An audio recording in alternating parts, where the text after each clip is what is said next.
sonría. Luego por eso se queja, ay, pastor, es que mi marido me dice que estoy fea.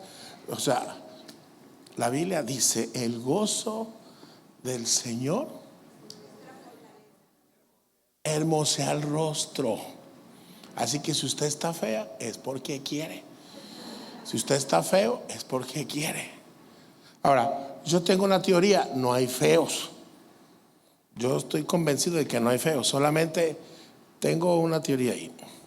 O tienen mal acomodada la cara, pero no están feos. O a Dios les gusta, a Dios le gusta el arte abstracto. O sea, ya ve que luego hay gente que dice, ay, qué hermoso los Picasso. A mí los Picasso no me gustan. La mera verdad, todos chuecos ahí, todos, qué bonito. Pero hay gente que dice, ay, qué fascinante. A lo mejor Dios es de esos que les gusta el arte abstracto. Así que Él dice que toda su obra es perfecta y le gusta a Él. Así que voltea con tu vecino, míralo, no te decepciones, así es Él. Luego por eso le digo a los chavos, a ver, chavos, cuando van a hacer las mezclas, mejoren la raza. Luego hacen unas mezclas y quedan todos autóctonos ahí, todos los niños medios raros. Y un día se me acerca ya en la Ciudad de México una muchacha con su novio y estoy cargando yo a mi hijo. Y mi hijo obviamente pues es guapísimo, pues tiene de dónde, ¿no? Y entonces estoy yo cargando, estaba chiquito y ella con su novio y el novio así como pues de sangre maya totalmente, ¿no? Ay, pastor, qué hermoso está su hijo. Dice, ay, yo quiero uno así.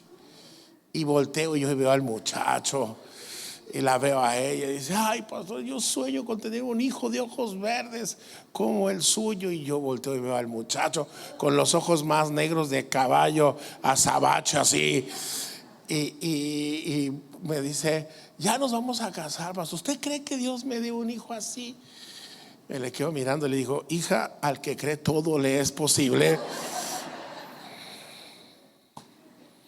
Pero si te sale prietito, pues también ámalo también.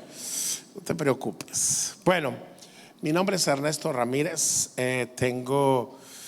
Los visité hace que son 11 años y como 20 kilos menos. Tengo la bendición de poder estar de nuevo aquí. Le agradezco mucho a Cachino, a Vero, la oportunidad. Estamos en medio de una gira un tanto cuanto extraña, porque hace unos meses platicaba yo con mi consejo ministerial y me preguntaban, ¿dónde te ves en 5 años? Y fue una pregunta que yo, si bien me la he hecho y la he contestado, realmente nunca la había tomado en serio. Y ahorita va a entender por qué ahora la tomo en serio. Nunca la había tomado en serio y decía, bueno, lo que Dios quiera y cómo se vayan dando las cosas, ¿no? Sin embargo, ahora que me preguntan eso y entendiendo lo que estoy viviendo y por lo que estoy pasando, dije, no, tengo que empezar a ser concreto. Entonces, hace 30 años prácticamente Dios me permitió iniciar una editorial. La iniciamos con una revista que se llamaba Jóvenes en Acción, que circuló acá por todo el norte.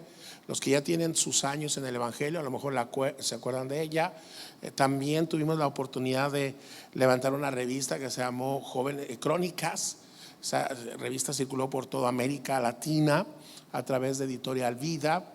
Y después Dios me permitió iniciar una carrera de escritor circunstancialmente, porque no era algo que yo había pensado, ¿no?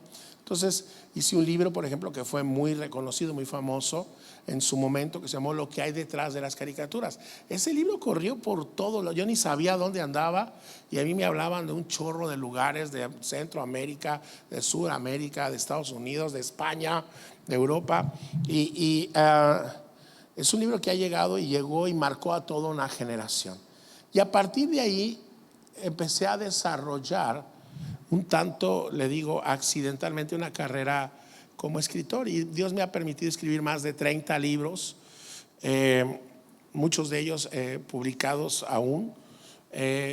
Y cuando me preguntaban en cómo me veía yo 5 años, y al ver la falta de apoyos de las grandes editoriales cristianas hacia los escritores mexicanos, yo siempre había tenido esa cosquillita de levantar y establecer una editorial cristiana fuerte, sólida, mexicana, para mexicanos en su mayoría.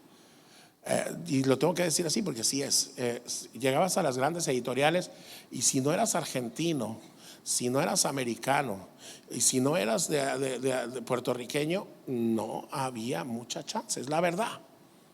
Entonces sí terminabas como medio frustrado porque tú dices, yo también tengo algo que decir y yo también tengo un escrito, pero simplemente te paralizaban y te decían, pues ponte en la fila y a ver qué pasa.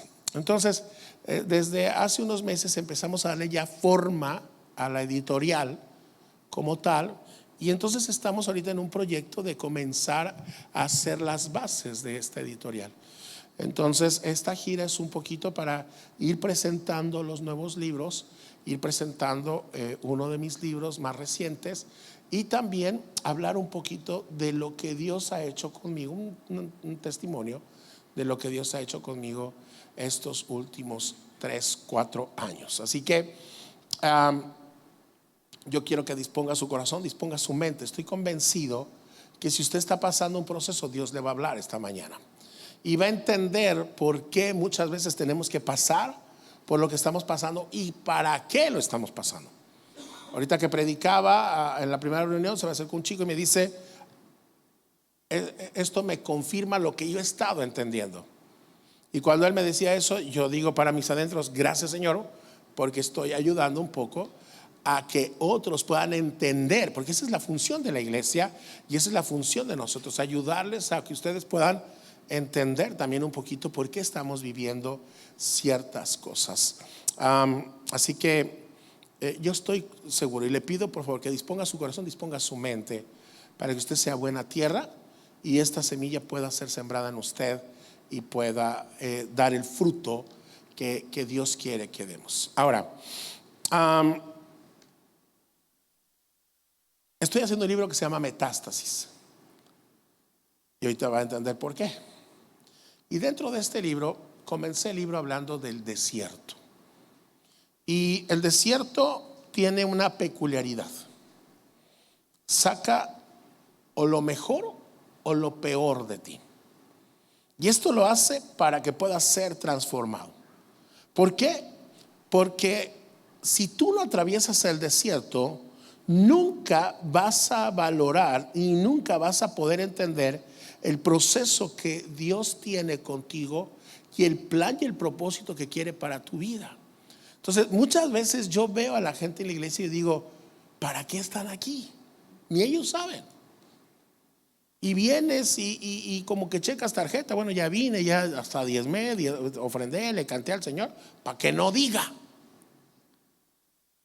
Pero te vas igual o incluso peor. Llegaste peleándote con tu esposo y allá en la adoración de repente te florea el sentimiento y le dices, Señor, resuélveme la vida, Padre, te lo llevas o te lo mando en el nombre de Jesús.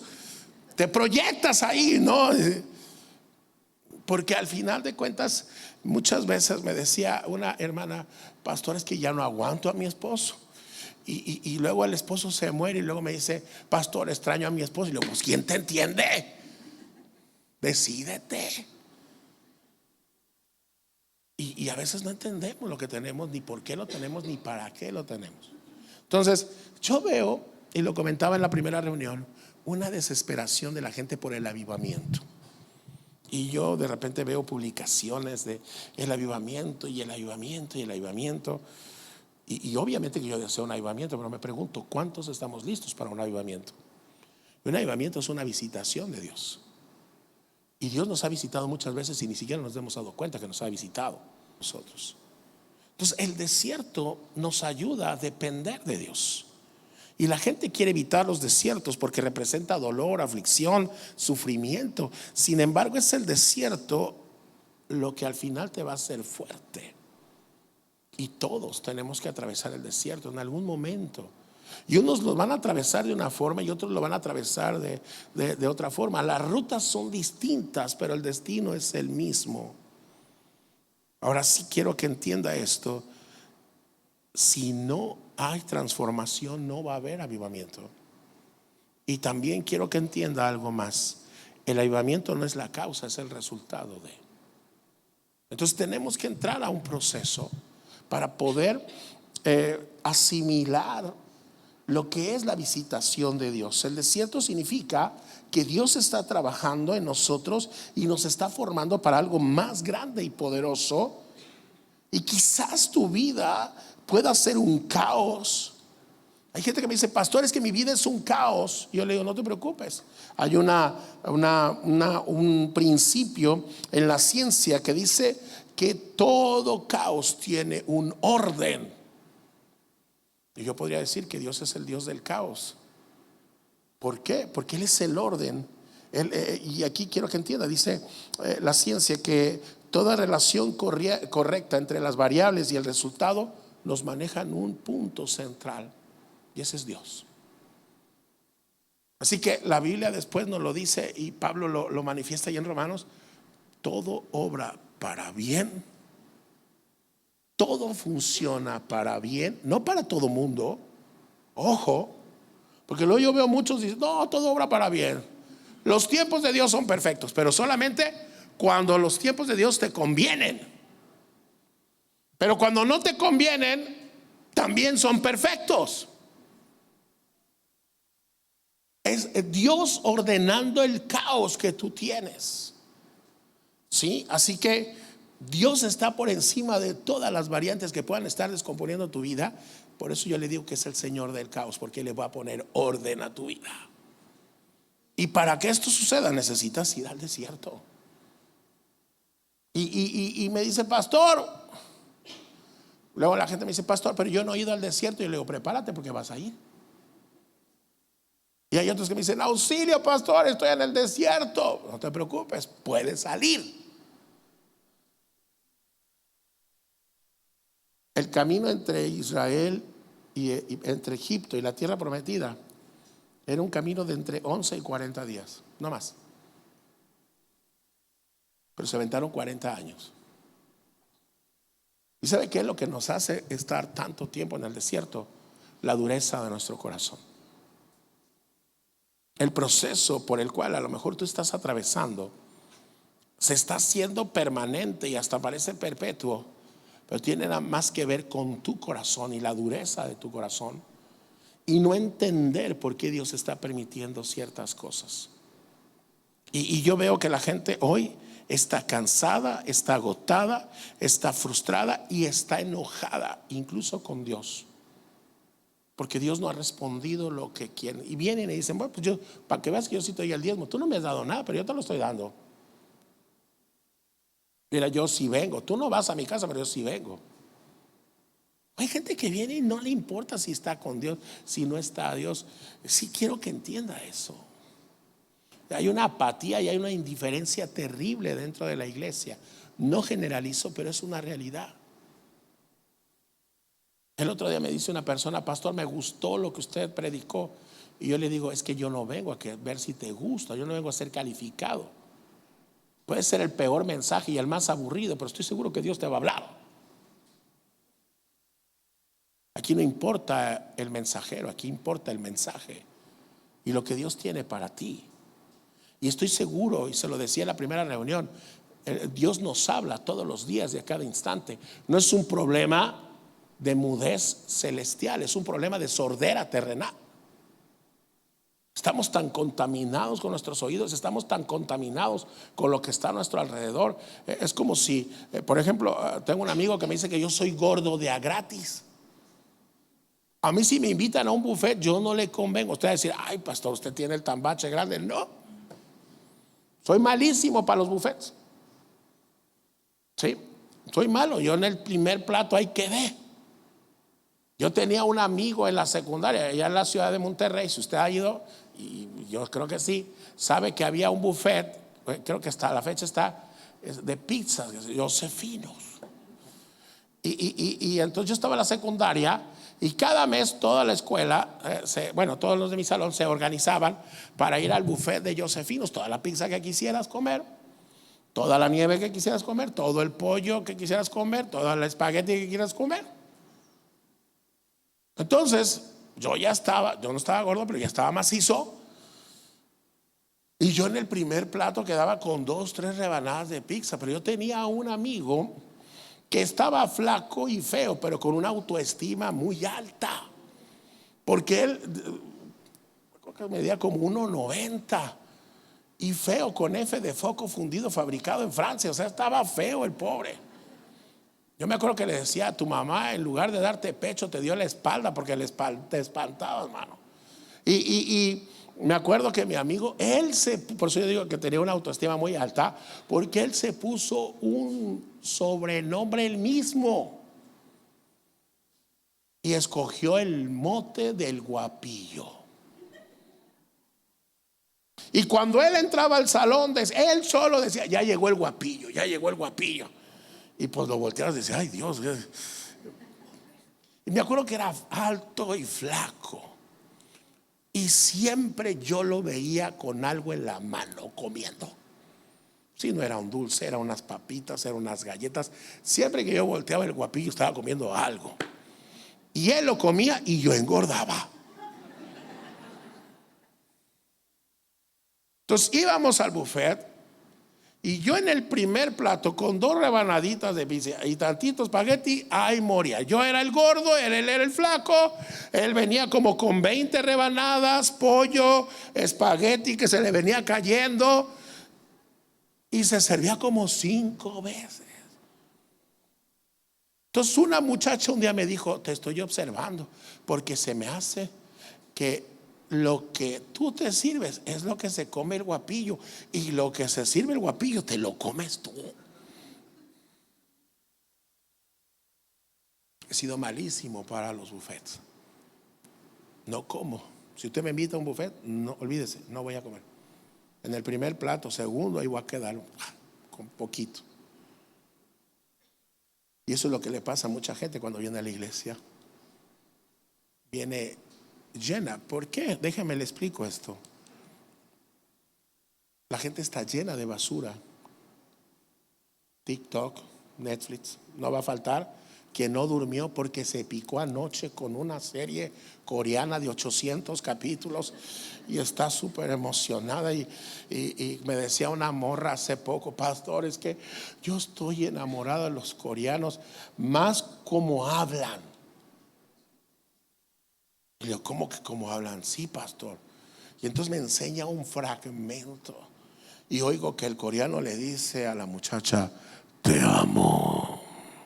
Ay, pastor. Le digo: ¿sí estás consciente, mija, que eso está doblado?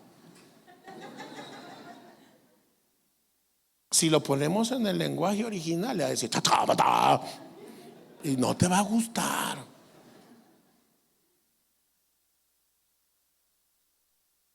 Y llegas aquí en la mañana lleno de tantas cosas que cuando te sirven la comida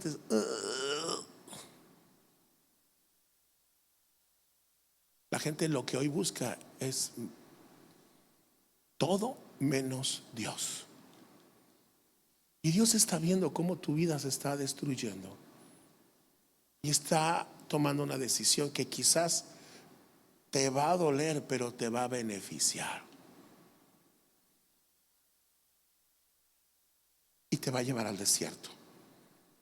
Yo siempre he visto, y si usted ve la historia de Israel cuando es esclavo en Egipto, ellos nunca pidieron ser liberados. Fueron unos cuantitos, unos 2, 3.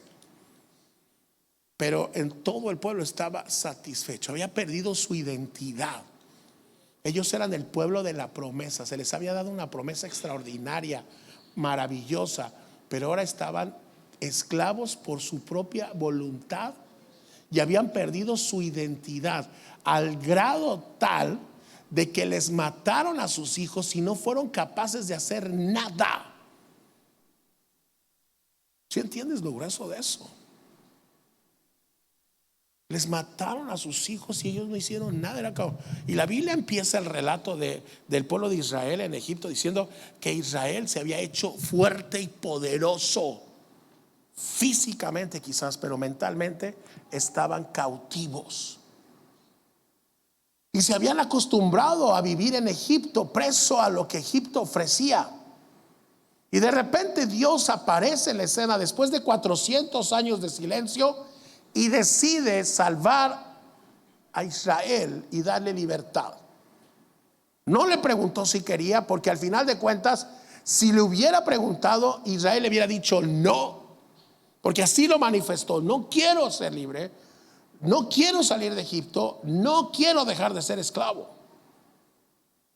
Incluso hay un comentario en Éxodo 14, cuando ya salieron de Israel, cuando van camino a la tierra prometida y el faraón los persigue, y dice: mientras el faraón se acercaba, los israelitas levantaron la vista y se llenaron de pánico al ver que los egipcios los alcanzaban.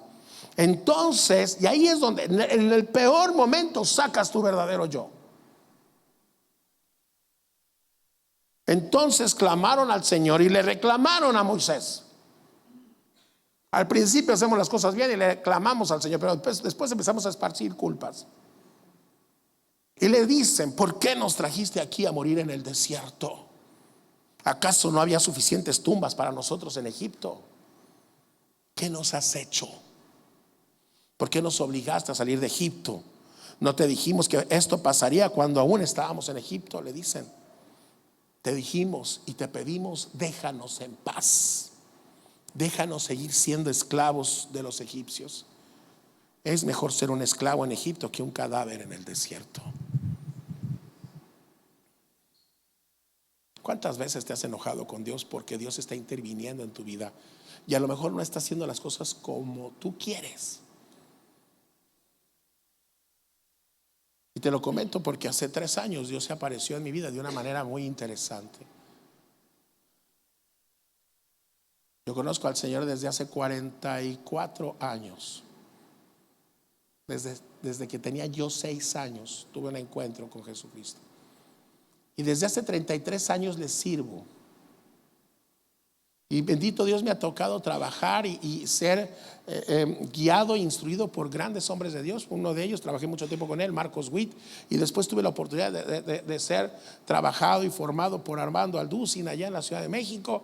Y luego servir unos años ahí con Yuri y Rodrigo en la iglesia que ellos habían levantado cara. Y tenía un ministerio reconocido en los medios de comunicación y mis libros se vendían. Y muchas cosas, pero yo digo, tantos años y realmente yo no conocía a Dios. Pero hace 3 años un diagnóstico cambia absolutamente todo. Un día un médico me dice: tienes un melanoma nodular invasivo neoplástico, después de haberme quitado un tumor en el cuello, y eso se traduce como el segundo cáncer de piel más agresivo y mortal. De hecho, me acuerdo que me metí al baño después de haber recibido el diagnóstico y busqué al profeta Google ahí para saber de qué se trataba esto. Y lo único que alcancé a ver era promedio de vida de 3 a 5 años. Después el Espíritu Santo me habla y me dice: cierra eso, tú no eres una enfermedad. Y fue comenzar a caminar contra todo, porque yo, como muchos pastores, yo decía: yo creo que los pastores nos podemos enfermar de todo menos de cáncer. Dios va a permitir que enfrentemos todo, pero menos cáncer.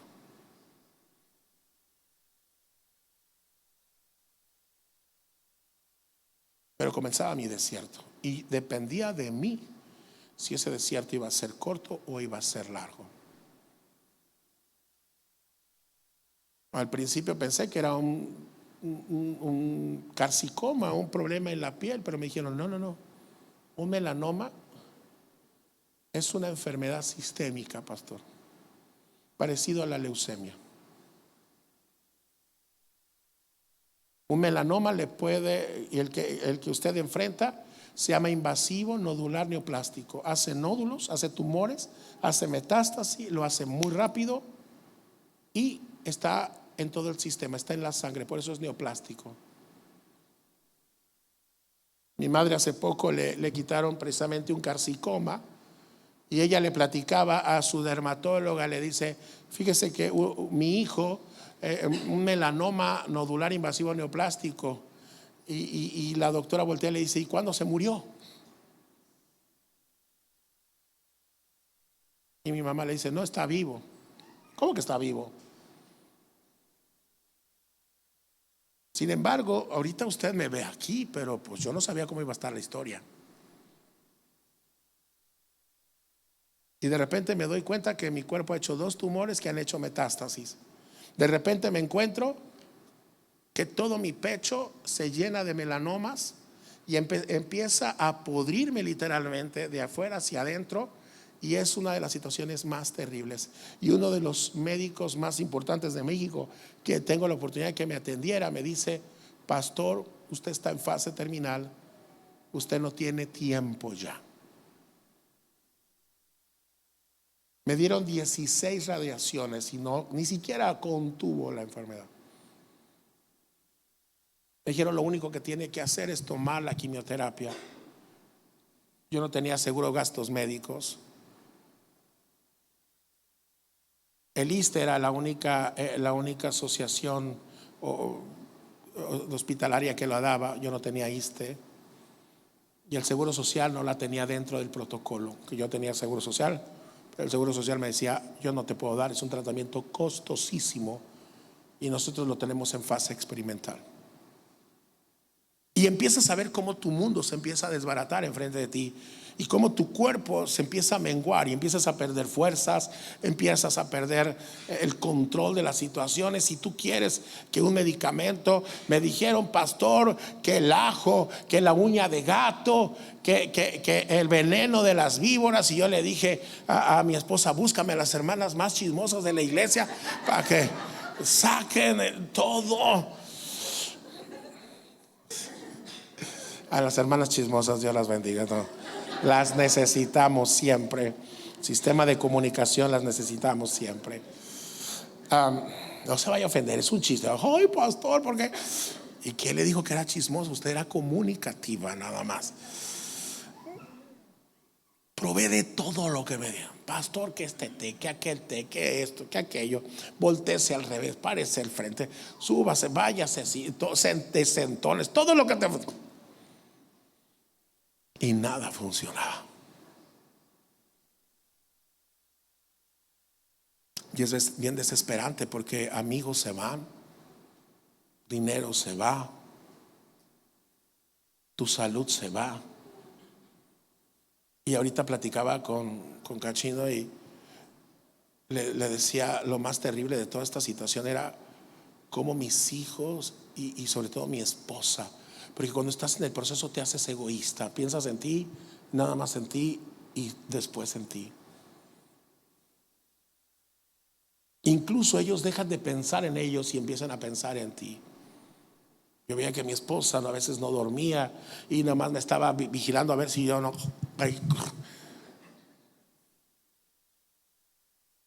A mi hijo mayor, que también se llama Judá, le daban ataques de ansiedad, me lo regresaban de la escuela porque el niño empezaba a llorar y quería que lo abrazaran, porque un compañerito le dijo, tu papá se va a morir. Mi hijo más pequeño solamente se me quedaba mirando, y cuando yo me iba me agarraba en la mano y me decía, sí, vas a regresar. Y nosotros tratamos de crear un núcleo seguro para que ellos no se sintieran inestables, pero el desierto es el desierto. Y Dios te lleva al desierto con varias intenciones. Deuteronomio capítulo 8 verso 2 dice, recuerda cómo el Señor tu Dios te guió por el desierto durante 40 años, donde te humilló y te puso a prueba para revelar tu carácter y averiguar si en verdad obedecerías sus mandamientos. A ver si es cierto que eres de verdad. Y no porque Dios quiera ver si eres de verdad, porque Dios conoce tu corazón. A ver si es cierto lo que tú dices, porque luego te paras y le dices al Señor, cantándole aquí, ¿no? Señor, te entrego mi vida, te entrego mi corazón, todo lo que tengo es tuyo. y luego dice el pastor, es tiempo de diezmos y ofrendas. Bueno, menos eso, Señor. Todo lo demás cuenta con ello. Pero casa, dinero, carro y mi tiempo, oh Señor. Nos hacemos hipócritas, falsos. Y se nos olvida algo, que la Biblia dice que Dios es celoso. Y no es un celoso tóxico, así de no. Es que Él anhela que tú entiendas que te creó con esa necesidad de estar cerca de Él. Y no para sentirse el centro de tu vida, sino porque te diseñó para Él. Y Él ve cómo te has ido deteriorando y cómo se ha deteriorado tu vida y se ha deteriorado tu familia, y sigues camino a la destrucción y has perdido, como Israel, incluso la voluntad, tu identidad, y se está desbaratando todo alrededor de ti y tú no has reaccionado, y Dios tiene que intervenir, y obvio que va a doler, pero es por tu bien.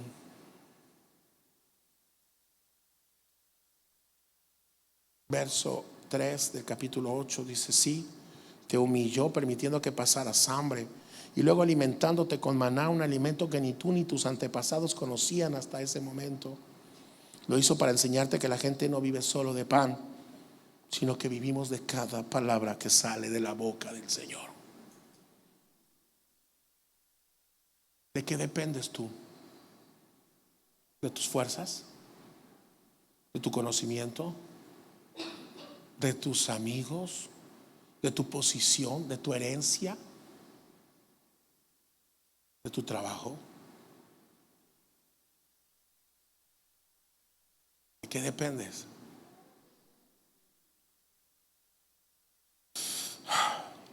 Deuteronomio 8:5, verso 5 dice: ten por cierto que así como un padre disciplina a su hijo, el Señor tu Dios te disciplinará para tu propio bien. Estas son las partes que no nos gustan de Dios, pero que son necesarias entender. Y luego él dice el verso 15, algo hermoso: no olvides que Él te guió por el inmenso y terrible desierto que estaba lleno de escorpiones y serpientes venenosas, y que era tan árido y caliente. Él te dio agua de la roca. Y el verso 17 y 18 dice: todo esto lo hizo para que nunca se te ocurriera pensar: he conseguido toda esta riqueza con mis propias fuerzas y energías. Acuérdate del Señor tu Dios. Él es quien te da las fuerzas para obtener todo esto, a fin de cumplir el pacto que le confirmó a tus antepasados ante un juramento. Si estás pasando por un proceso, deja de quejarte, deja de enojarte y comienza a alabar a Dios. Agradécele por la oportunidad que tienes de estar viendo su poder manifestado en su vida. A veces Dios permite que pierdas todo lo que está alrededor, pero ojo, no con eso es que estás perdiendo todo. Estás perdiendo lo en donde tú has puesto tu confianza, donde tú has dependido. Pero Dios te dice en este momento: acá estoy yo.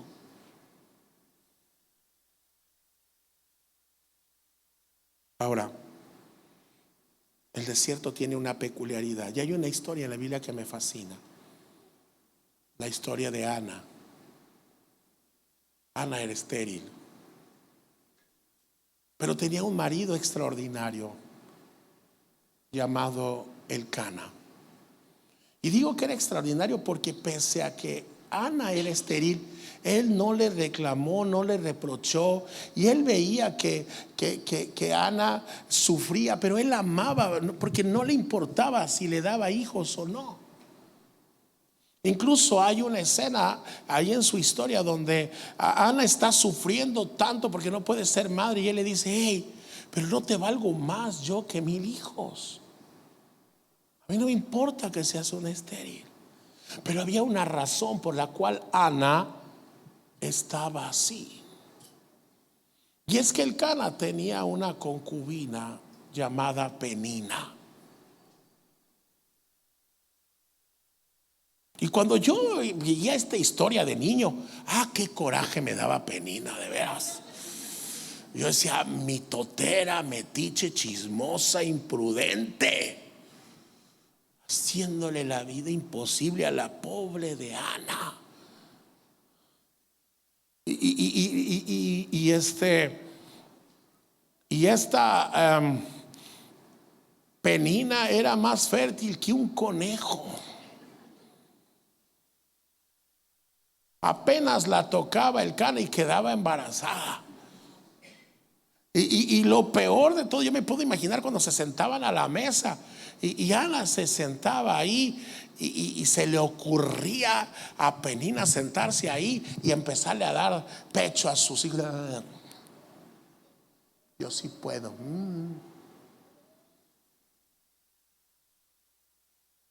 Y dice la Biblia que Ana sufría por las humillaciones de Penina, y Penina le dice, ya deberías de largarte de aquí, eres una mujer seca que no sirves ni siquiera para dar hijos.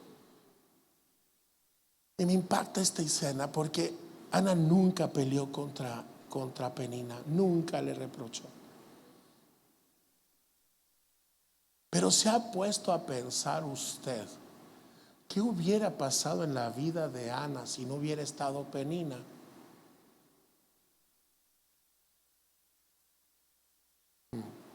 Hubiera caído en el conformismo. Hubiera dicho, bueno, pues mi marido me quiere tal como soy. Si no tengo hijos no hay problema. Y sabe, nos hubiera privado de uno de los regalos más maravillosos que Dios le dio a la humanidad. Y le explico, porque dice la Biblia que era tanta la presión de Penina sobre Ana, que un día Ana va allí al templo y derrama su corazón. No peleó con el Cana, no peleó con Penina, no se peleó con la gente, fue y derramó su corazón al trono de Dios. Y hace una de las oraciones más tremendas. Y es ahí donde yo le digo, las oraciones más poderosas no se van a decir en medio de un concierto, no se van a decir en medio de una campaña evangelística. Las oraciones más poderosas se van a decir en un hospital o en una cárcel, en los procesos más difíciles. Y Ana le dice al Señor, Señor, dame el placer, la bendición de, aunque sea una sola vez, ser madre. Déjame ver qué se siente tener adentro a un hijo que crece en mis entrañas. Déjame sentir cómo lo puedo yo amamantar. Y te prometo, Señor, que ese hijo que me des, te lo voy a dar a ti. Y dice la Biblia que estaba tan descompuesta en esta oración que cuando la ve el sacerdote Elí, le llama la atención, le dice, ¿cómo te atreves a venir borracha?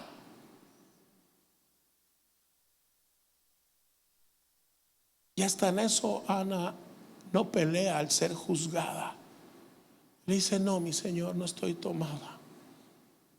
He derramado mi corazón porque tengo una necesidad. Y cuando el sacerdote escucha eso, le dice que Dios haga lo que has pedido. Pero lo que más me impacta de esta historia es que dice que después de que Penina derramó su corazón, Ana derramó su corazón, lloró y quedó ahí en el altar con su petición, y el sacerdote le dijo que Dios haga, dice la Biblia, que se fue en paz y estuvo feliz. Cuando tú vas al trono de Dios y pones tu vida ahí y se la dejas ahí, te puedes ir en paz y estar en paz, Porque sabes que Dios ha empezado a operar. La Biblia nos relata que regresó a su casa, hizo lo que tenía que hacer, porque luego quieres un hijo y pues no haces lo que tienes que hacer. Estás como aquel que venía y me decía: pastor, puede orar por mí porque estoy buscando un trabajo. Y oro por él, y la semana siguiente viene y me dice: pastor, no he conseguido, puede orar por mí porque no consigo trabajo. Le digo: ven, vamos a orar. Tercera semana: pastor, puede orar por mí porque no he conseguido trabajo. Y le digo: pues claro, en el nombre de Jesús. Y yo para la cuarta semana digo: oye, Señor, pues si contestas rápido. Y ahí viene otra vez quinta semana. Y le digo: no he conseguido trabajo. Pues no, pastor. Y le digo: ¿y ya metiste solicitudes? Se me queda mirando. ¿Solicitudes, pastor? No, yo estoy esperando. Le digo: ven para acá, voy a orar por ti. Señor, en el nombre de Jesús, espíritu de pereza, espíritu de flojera, fuera.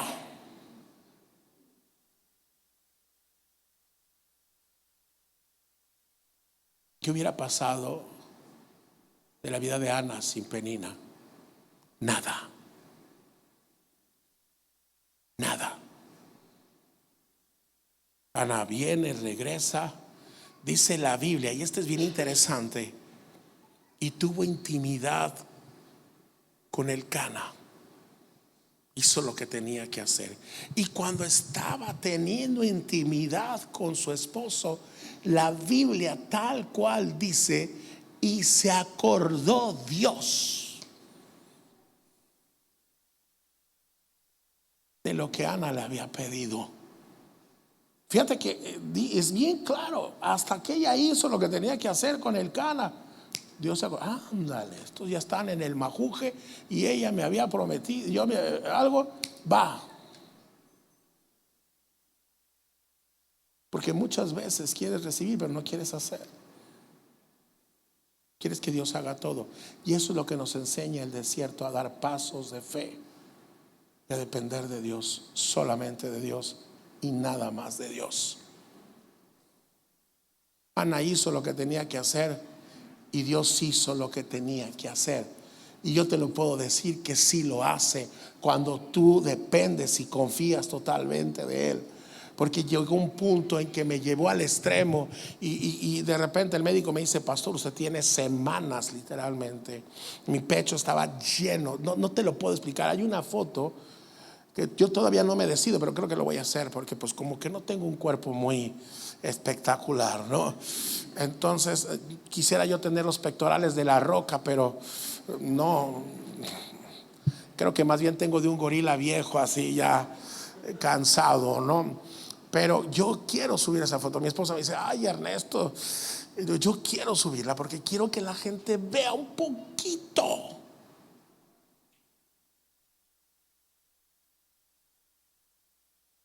Yo me paraba y me miraba al espejo y le decía: Señor, esto no puede ser.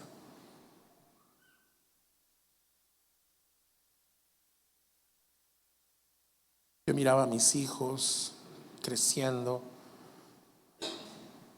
miraba a mi esposa, miraba a mi madre. Y yo decía: esta no es la historia que... Y yo pensé que me ibas a dar, Señor. Yo pensé que iba a morir viejo, predicando, escribiendo. Pensé que me ibas a dejar ver a mis hijos crecer. Yo pensé que iba a ser distinta esta historia. Pero me acuerdo que le dije: yo no me enojo. Una de las cosas que amo de ti es que eres soberano. Tú tienes la última palabra y sé que tu palabra es mejor que 1000 buenas mías. Y sé que tu intención, incluso la más mala que llegases a tener contra mí, es mucho mejor que la mejor máxima que yo pueda tener para mí. Y recuerdo que mi hijo Judá me dijo: papá, te vas a morir. Y le dije: Claro que me voy a morir. Pero esto no depende de esta enfermedad, ni depende de otros factores, depende de Dios. Y yo amo a Dios, que es soberano.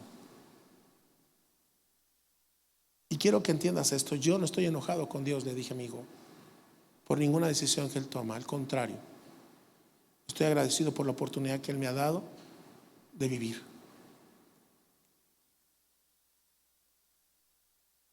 Y aquí estoy. Pese a todo y contra todo, Dios empezó a hacer milagros increíbles. Permitió que me dieran el tratamiento en el Seguro Social. Un tratamiento que por afuera costaba 8 millones de pesos. Cada sesión le costó al Seguro Social 1,5 millones de pesos. Me decía uno de los oncólogos, al Seguro Social le sale más barato que usted se muera y darle una pensión que darle este tratamiento en vida. Y hace rato yo le platicaba a la gente, cuando yo entré con la oncóloga y yo me siento con la oncóloga me dice, no le puedo dar el tratamiento. No. Tiene que haber todo un protocolo y usted ha hecho todo por afuera y no ha hecho nada por adentro. Entonces quiero que me entienda, señor, me dice, yo no puedo autorizar algo que el Seguro Social no le ha dado seguimiento. Usted se hizo las cirugías por afuera, los estudios por afuera, el PET por afuera, todo eso. Si queremos que el Seguro Social nos dé esto, todo se tiene que hacer por adentro. Así que tenemos que empezar de aquí en cero. Y yo me acuerdo que le dije, doctora, pero yo no tengo tiempo. Y dijo, ¿y qué quiere que yo haga? ¿Para qué hace las cosas así? Y luego me empezó a regañar. Y una de las cosas más fuertes es que estaba alterada y me decía, ustedes vienen y ya en su desesperación quieren obligarnos y yo no le voy a autorizar nada porque yo no voy a poner en riesgo mi trabajo, señor. Si a mí me hacen una auditoría y yo le autoricé esto sin seguir el protocolo, yo voy a la cárcel. Y usted también. Así que olvídese. Pero curiosamente, mientras decía esto, agarró un blog y mientras más se enojaba, más escribía. Luego agarra y lo sella y lo sella y lo firma. Y ya que me puso la regañada de la vida, me entrega eso y me dice, tenga. Y yo le digo, ¿y esto qué es? Me dice, su tratamiento. Y, o sea, ¿cómo? No entendí. Me acaba de decir que no.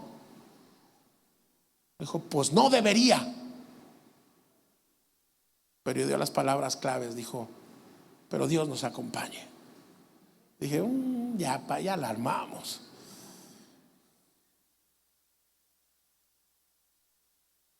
Pero no era el tratamiento nada más. Ahora teníamos que ver si el tratamiento evolucionaba. Y le decía a Cachino que la estadística era un poco rara, porque solamente 1 de cada 10 responde positivamente.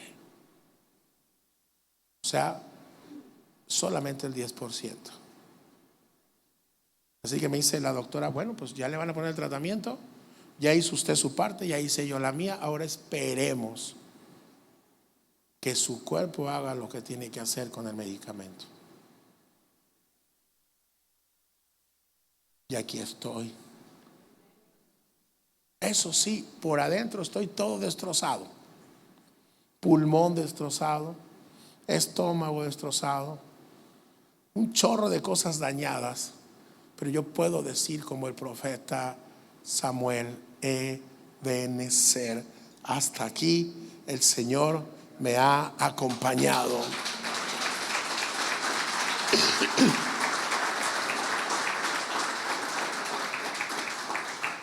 Ana hace lo que tenía que hacer, confía en el Señor se acuerda, dice, va la bendición.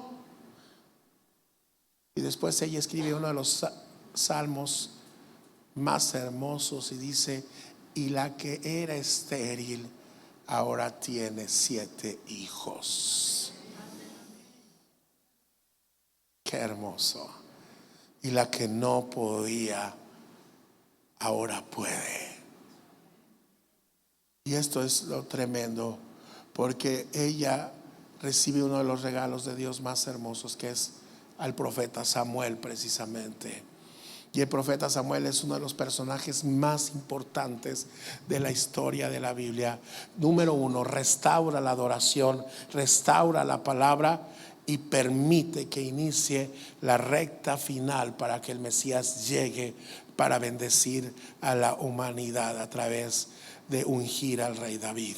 Esto es tremendo. Cuando Dios hace algo, los alcances que tiene ni siquiera los tienes en tu mente, ni siquiera te das cuenta. Cuando Dios rescata a ese remanente y lo saca de Egipto y lo lleva ahí a la tierra prometida, y de toda esa multitud que salió, nada más unos cuantos entran de ese remanente. Dios hace esta gracia donde tú y yo estamos salvos el día de hoy, porque se lo había prometido a Abraham. Le dijo a Abraham: y toda la tierra será bendecida por ti, por esta promesa que yo te doy. Así que espera pacientemente. El Señor está obrando alrededor de ti, el Señor está operando a través de ti, y aunque te toque partir, lo que Él ha dicho no se va a detener. ¿Entiendes? Ponte de pie, iglesia. Si me ayudan con el piano, por favor, la música. Allá atrás hay 2 libros, bueno, hay 3 libros que yo quisiera recomendarte. Número uno, si tienes adolescentes, debes, así literalmente, leer este libro que se llama El vendedor de mentiras. Este es un libro tremendo acerca de toda la estrategia que el enemigo está levantando. No es un libro de ay, los demonios. No. Cómo se ha ido infiltrando a través de una serie de situaciones. Hace poquito yo escuchaba a una de las artistas más importantes de la nueva generación allá en Estados Unidos decir que uno de sus más grandes deseos era tener un hijo autista. Yo dije, ¿cómo es posible que uno de tus más grandes deseos es tener un hijo enfermo? Hoy la gente prefiere, se hace amiga de su enfermedad. Sí ha oído eso, ¿no? Tu azúcar, y ya hasta le pusiste nombre a la mi sugar, la migra. Y no es la que te pasa de ella, sino la migraña que te da. Pero ya te hiciste amiga de ella. Entonces, mi cáncer, mi gastritis. Yo no sé si usted sepa, pero aquí el autor habla de que en el siglo pasado, para curar la ansiedad y la esquizofrenia, un médico se le ocurrió hacer un experimento donde le metía la aguja por el ojo hasta pinchar el cerebro para encontrar la paz. Entonces se empezaron a dar cuenta que los esquizofrénicos, después de este procedimiento, efectivamente quedaban tranquilos, pero no porque estuvieran curados, sino porque literalmente les reventaban el cerebro.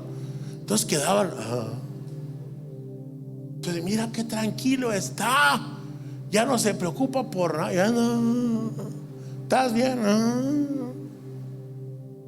Y eso se puso de moda. Ya ese procedimiento después se perfeccionó y se hacía desde el cerebro o desde el oído, y se llamó lobotomía.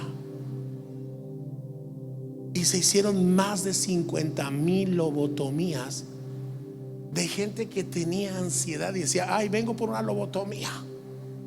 Gente sana que quedó enferma por eso, porque se puso de moda. Y así el diablo ha operado a través de los siglos, a través de modas y tendencias, a través de la influencia. Le decía al culto de la mañana, un chamaco se me acerca y me dice, pastor, ¿ya escuchó a Natanael Cano? Y yo pues por el nombre dije, es el hijo de un pastor, un predicado. Dije, no lo he escuchado, pero pues que Dios lo siga usando. Y me dijo, no, pastor. Yo, ¿por qué no? Dice, no, es el precursor de los corridos tumbados, fierro pariente. Y me dice, escúchelo, pastor. Y entonces resulta que Disney pasa su concierto en vivo. Yo estoy allá en la Ciudad de México y es una locura, que Natanael Cano y que Natanael Cano. Y entonces pues estaba yo en mi casa, puse la tele y dije, voy a ver el concierto. Y pues yo no sabía nada de este morro. Y apenas entra, ya traía un vaso con vino. Y entrando, manda a todo mundo a la porra. Y digo, espérate, si apenas estamos empezando y ya. Y empiezo a ver las distintas escenas y todos los chamacos ahí de 13, 14, 15 años con cerveza y todo. Y después escucho la entrevista y él dice dos cosas que me llamaron la atención. Me dijo, yo no puedo estar sobrio, y no porque quiera, sino porque la energía de mi raza me hace estar así. Entonces yo un concierto, yo tengo que estar tomando porque la gente misma me hace tomar. No más que obediente, dije yo. Y luego me llamó la atención otro comentario que hizo. Dijo, mi vida no es la mejor, pero eso no me importa porque tengo mucho varo. Pero yo decidí ser depresivo. Me gusta la depresión. Es una condición perfecta. No lo estoy diciendo yo. Búscalo ahí en la entrevista de Disney. Eso es lo que está llegando al corazón de tus hijos. ¿Sabes cuántos oyentes tiene al mes Natanael Cano en Spotify? Más de 60 millones de oyentes. Solamente en Spotify, ya que hablamos de las otras redes sociales.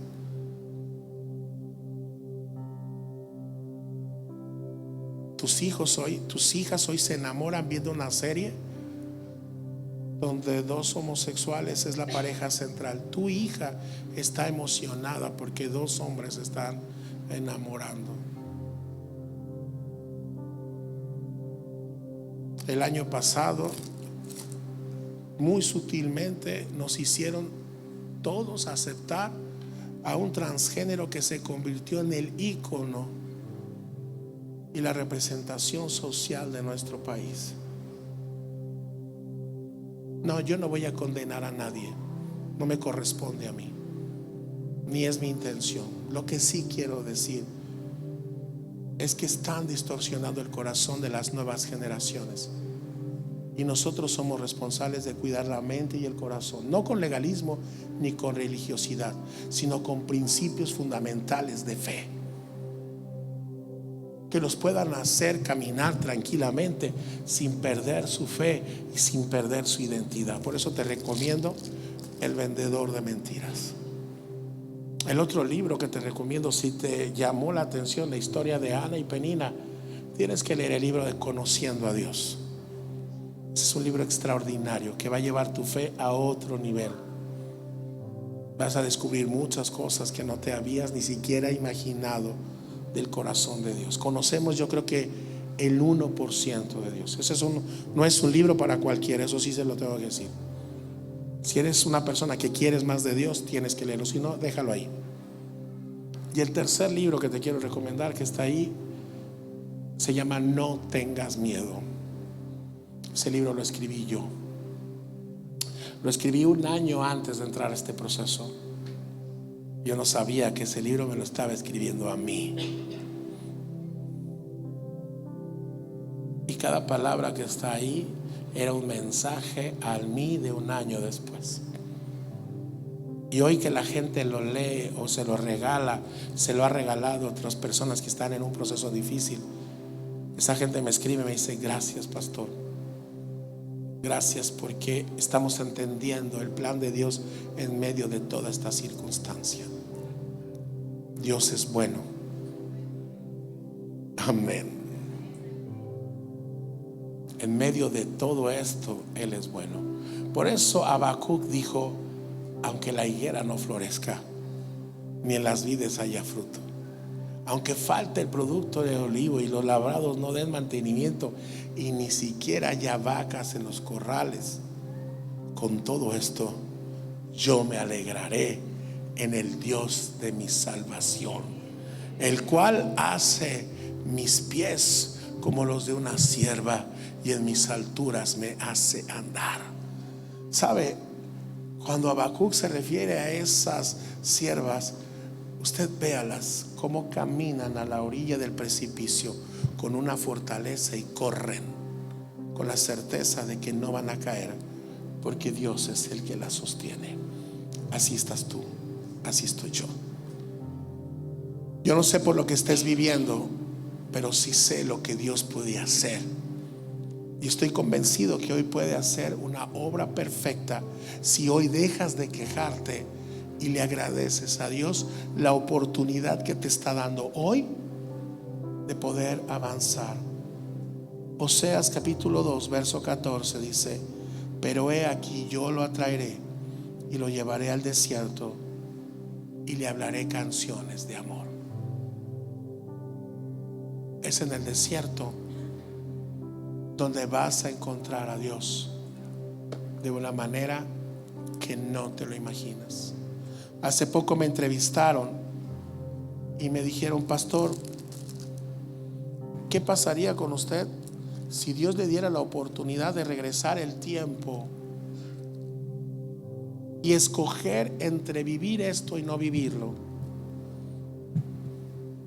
Y yo me quedé mirándole y le dije: si Dios me diera la oportunidad de regresar el tiempo y pararme frente a esta disyuntiva de vivirlo o no vivirlo, lo volvería a vivir, porque es en esta etapa donde yo he conocido a Dios como nunca antes lo había conocido. Conocí al proveedor, conocí al doctor, conocí al confortador, conocí al protector, conocí al proveedor, conocí al defensa, conocí al que no se dormía ni daba tu pie al resbaladero, conocí al que te sustentaba con su diestra poderosa, conocí al que no te olvida jamás, conocí al que te ama incondicionalmente, conocí al que dio su hijo por amor a la humanidad. Conocí a Dios. Hoy entiendo lo que Job dice: de oídas te había oído, pero ahora mis ojos te ven. Yo te preguntaré y tú me contestarás. Y si yo no hubiera vivido lo que viví, nunca hubiera valorado lo que hoy soy y lo que hoy tengo. Cierre sus ojos. Señor, yo no sé cómo está el corazón de cada uno de mis hermanos. Quizás algunos ni siquiera estén atravesando un desierto, pero quizás lo vayan a atravesar. Quizás algunos acaban de salir y no saben por qué pasaron lo que pasaron. Quizás otros están en medio del desierto y no saben ni siquiera dónde ir. Padre, en cada una de las circunstancias que mis hermanos estén, yo te quiero pedir que ellos puedan entender, Señor, que tú hoy estás más cerca de ellos que lo que ellos se pueden imaginar, que tu presencia está ahí alrededor de ellos y los inspira, los alienta, no los deja, no los abandona, no les da la espalda. Señor, Padre, trae sanidad a la mente y corazón de cada uno de mis hermanos, que ellos entiendan el proceso y que entiendan para qué es este proceso, que dejen de estar luchando contra ti, que dejen de luchar contra esa penina, que dejen de luchar contra la circunstancia y hoy vayan al altar y derramen su corazón y te adoren, Señor, genuinamente.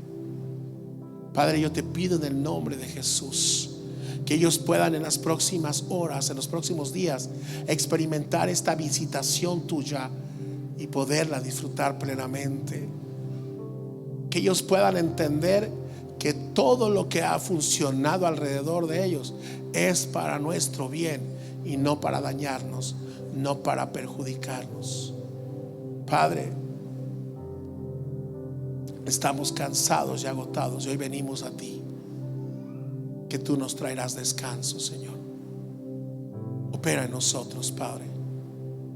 Trae paz, esa paz que sobrepasa entendimiento, y trae esa fuerza que nos renueva y nos impulsa a avanzar. Te lo pedimos en el nombre de Jesús. Ahora ponga su mano en su cabeza, su mano derecha. Esta oración nació en el desierto. Esta oración se la dio Dios a Moisés y le dijo: y cada vez que ores esto sobre los hijos de Israel, estarán invocando mi nombre. Recíbala, que es un regalo de Dios. Yeberejeja Adonai Beish Bereja, Yaer Adonai Panabeleja, Dijuneja, Isha Adonai Panabeleja, Beyashem Leja, Shalom. El Señor te bendiga y te guarde. El Eterno haga resplandecer su rostro sobre ti. Él bendiga tu andar y tu caminar, y bendiga el fruto de tus labios y de tus manos. El Señor te libre de accidentes, de enfermedades, de una muerte repentina, de virus, de bacterias, de toda arma que se levante en contra tuya. El Señor te dé larga vida. El Señor te dé hijos, te haga próspero a donde quiera que tú vayas. El Señor bendiga tu andar y tu caminar, y bendiga el fruto de tus manos y de tus labios. Nunca olvides que todo lo que tienes, lo tienes porque Dios te ha bendecido. Él es tu gloria y el que levanta tu cabeza. Y el ángel de Jehová acampe alrededor tuyo, te proteja y te defienda. Y a partir de hoy serás conocido como casa de paz. En el nombre de Jesús. Amén. Amén. Amén. Dios le bendiga, iglesia.